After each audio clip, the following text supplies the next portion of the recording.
अस्सलामुअलैकुम रहमतुल्लाहि व बरकातुहू।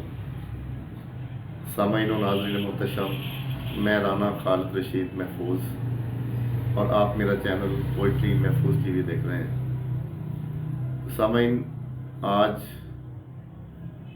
मेरी अपनी लिखी हुई एक पंजाबी गज़ल आप तमाम अहबाब की समाअतों की नज़र। तो लिखा है कि सजना हुण ते मुखड़ा साडे वल कर दे, सजना हुण ते मुखड़ा साडे वल कर दे, साडा सब तो वड्डा मसला हल कर दे। सजना हुण ते मुखड़ा साडे वल कर दे, साडा सब तो वड्डा मसला हल कर दे। ते फेर के पासा जद भी कोलों लंघना है, फेर के पासा जद भी कोलों लंघना है, वेखण वाले लोकी हस के गल कर दे।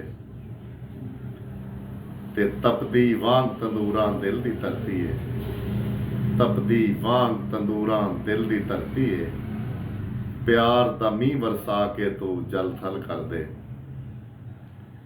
ते चार चफेरियों वैरियां घेरा पाया है, चार चफेरियों वैरियां घेरा पाया है, इको साडे यार नू रब्बा साडे अल कर दे।